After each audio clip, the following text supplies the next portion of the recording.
Deputy CM Pawan Kalyan Delhi హైకోర్టును ఆశ్రయించారు. Social media వేదికగా తన వ్యక్తిత్వ హక్కులను ఉల్లంఘించేలా వ్యవహరిస్తున్నారంటూ ఢిల్లీ హైకోర్టులో పిటిషన్ వేశారు. ఆ పోస్టుల కారణంగా తన వ్యక్తిగత స్వేచ్ఛకు భంగం వాటిల్లుతుందని పిటిషన్లో పేర్కొన్నారు. పవన్ కళ్యాణ్ తరపున సీనియర్ న్యాయవాది సాయి దీపక్ పిటిషన్ దాఖలు చేశారు. వారం రోజుల్లో ఉల్లంఘనకు సంబంధించిన వివరాలను సమర్పించాలని కోర్టు ఆదేశించింది. జనసేనాని డిప్యూటీ సీఎం పవన్ కళ్యాణ్ తన వ్యక్తిత్వ హక్కులు కాపాడాలని ఢిల్లీ హైకోర్టును ఆశ్రయించారు. తన అనుమతి లేకుండా తమ ఫోటోలను, వీడియోలను ఏఐ సాయంతో మార్ఫింగ్ చేసి దుర్వినియోగం చేస్తున్న సోషల్ మీడియా ప్లాట్ఫామ్లపై చర్యలు తీసుకోవాలని ఆయన కోర్టులో పిటిషన్ దాఖలు చేశారు.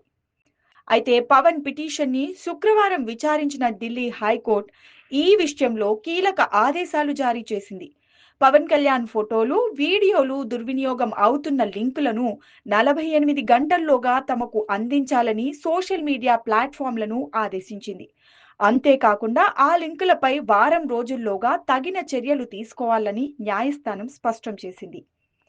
పవన్ కళ్యాణ్ ఇమేజ్ ను, వీడియోలను ఉపయోగించి ఏఐ ద్వారా సృష్టించిన తప్పుడు కంటెంట్ ను తొలగించాల్సిన అవసరం ఉందని కోర్టు అభిప్రాయపడింది. ఈ పిటిషన్ పై తదుపరి విచారణను న్యాయస్థానం డిసెంబర్ 22కు వాయిదా వేసింది. కాగా డిప్యూటీ సీఎం పవన్ కళ్యాణ్ ను వ్యక్తిగతంగా టార్గెట్ చేస్తూ సోషల్ మీడియాలో పెద్ద ఎత్తున పోస్టులు ప్రత్యక్షమవుతున్నాయి.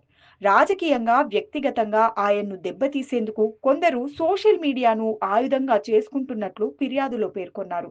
దీనిని సీరియస్ గా తీసుకున్న పవన్ కళ్యాణ్ ఢిల్లీ హైకోర్టును ఆశ్రయించడంతో ఇప్పుడు కోర్టు ఈ మేరకు ఆదేశాలిచ్చింది. కొద్ది రోజుల క్రితం చిరంజీవి, నాగార్జున, తారక్ సహా పలువురు ప్రముఖులు ఇదే తరహాలో కోర్టును ఆశ్రయించారు. తమ పేరు, ఫోటోలు, వాయిస్ ను దుర్వినియోగం చేస్తున్నారని కోర్టుకు ఫిర్యాదు చేశారు. దీంతో ఇప్పుడు పవన్ పిటిషన్ విషయంలోనూ న్యాయస్థానం తగిన చర్యలకు ఆదేశించింది.